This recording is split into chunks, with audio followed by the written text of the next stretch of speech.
Fala, meus irmãos e minhas irmãs, eu sou o Gessé e hoje a gente vai fazer a meditação aqui da palavra.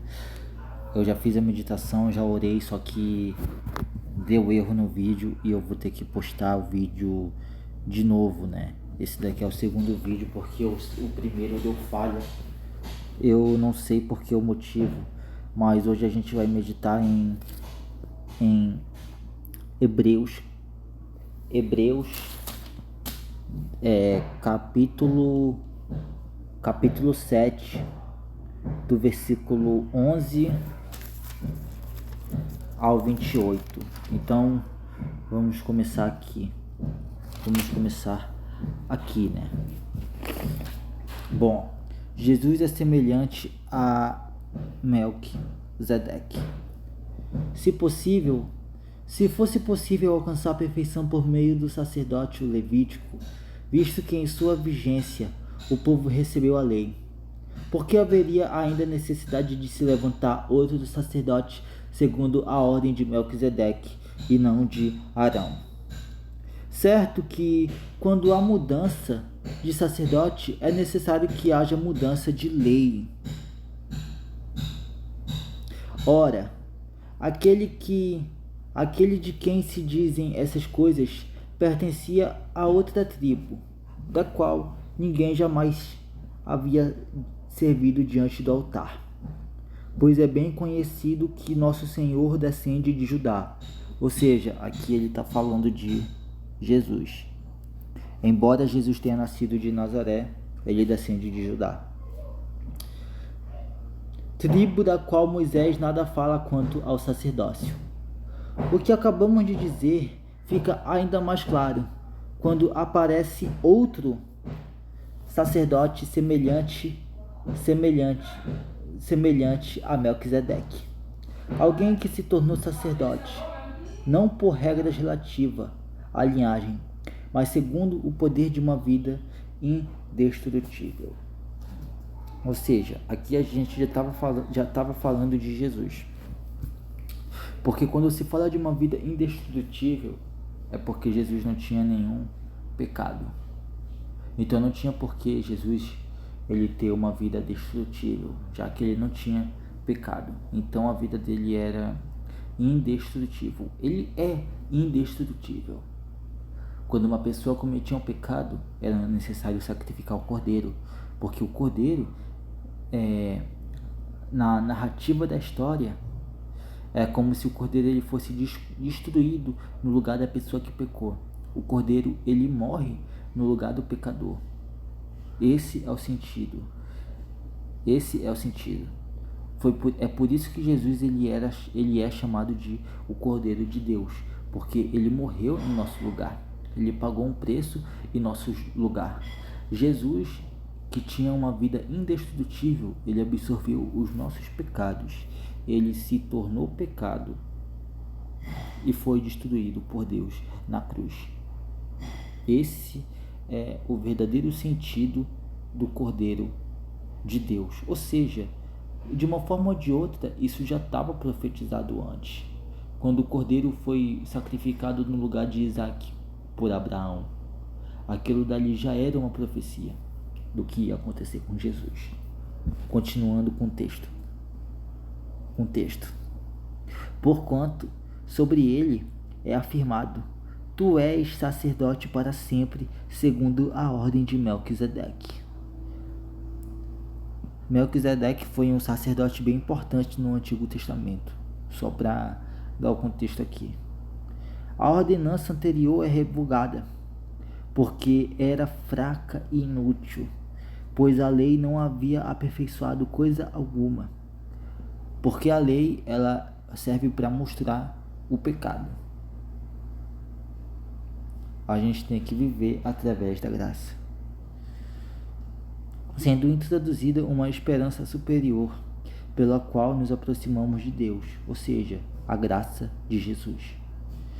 E isso não aconteceu sem juramento. Outros se tornaram sacerdotes sem qualquer juramento. Mas ele se tornou sacerdote com juramento quando Deus disse: o Senhor jurou e não se arrependerá.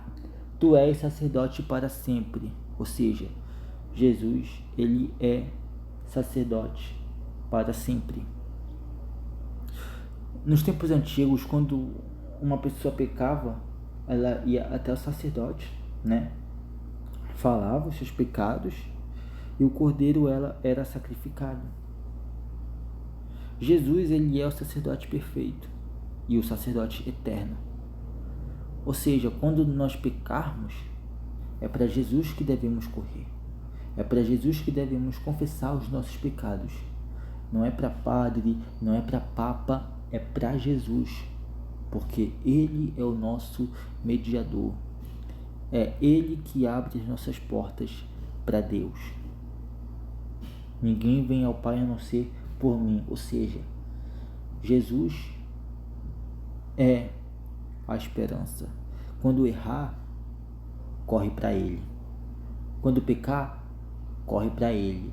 A vida está difícil, acontecer alguma coisa, corre para ele. Mesmo que não tenha acontecendo nada de errado, as coisas estão bem, tá tudo tranquilo. Mesmo assim, corre para ele, porque Jesus não é só o sacerdote. Ele é o Cordeiro. Ele é o Salvador da humanidade. Ele é aquele que nos levará até o Pai naquele grande dia. Jesus tornou-se, por isso mesmo, a garantia de uma aliança superior.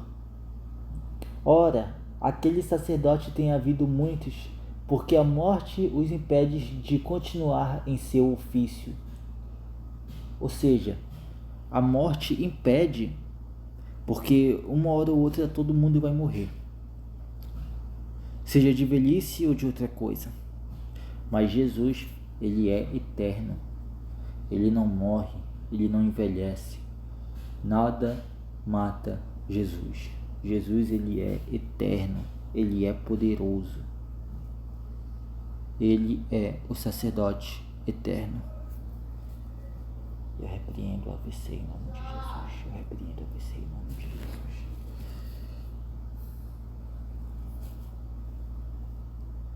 Ora, aqueles sacerdotes têm havido muitos, porque a morte os impede de continuar o seu ofício.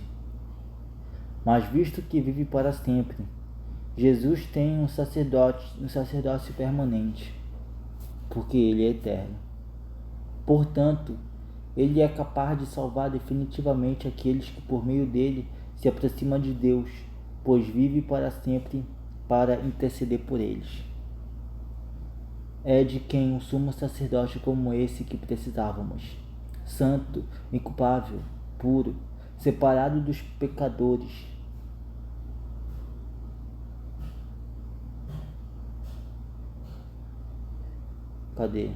Separado dos pecadores. Eu me perdi aqui.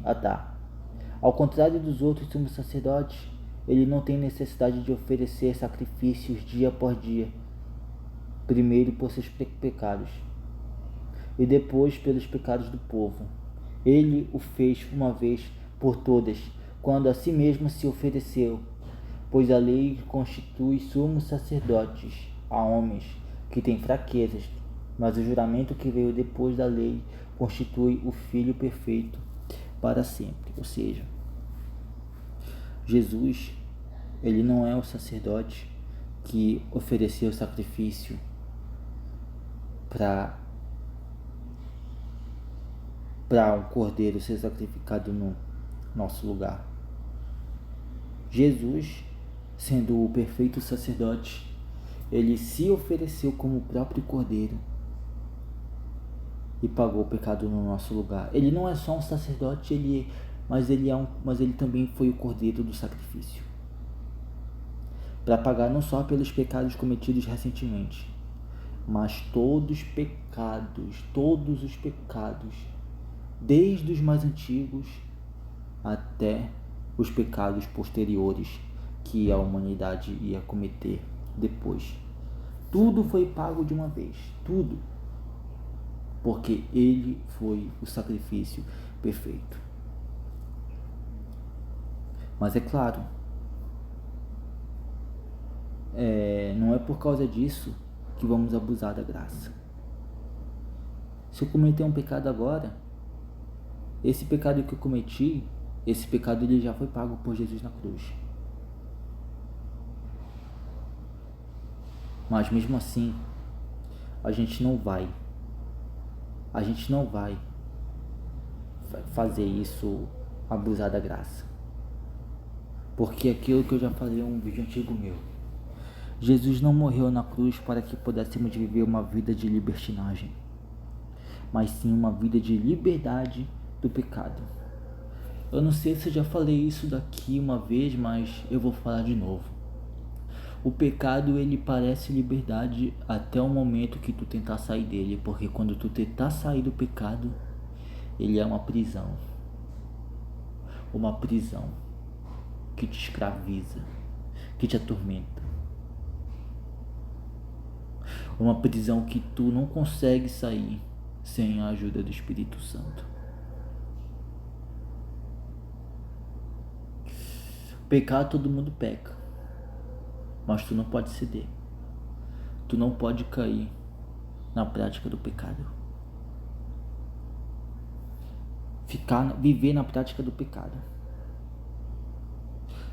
porque o cristão de verdade ele não se contenta quando ele peca, porque quando o cara vive na prática do pecado, ele tá se matando. O cara que tem o Espírito Santo, ele não consegue viver na prática do pecado. Mesmo que ele peque, ele não consegue viver na prática do pecado.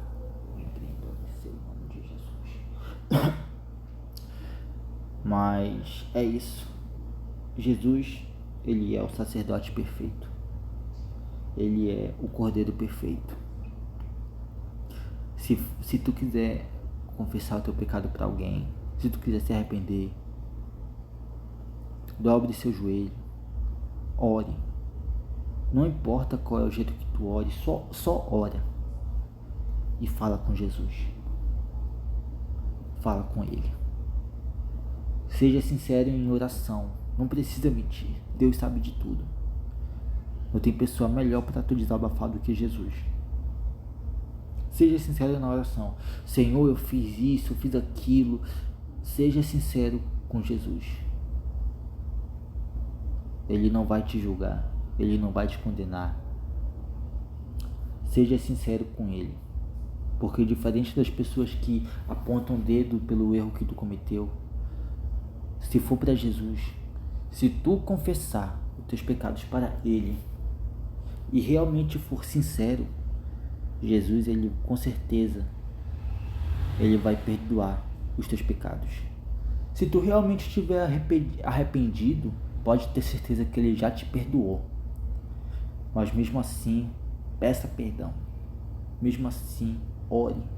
Se ajoelhe diante de Cristo. Porque só Ele vai nos salvar. Não é o médico, não é o presidente, não é o político. É só Jesus. Bom, esse foi o vídeo. Eu espero que vocês tenham gostado. Fiquem com Deus e um abraço do Magrelo.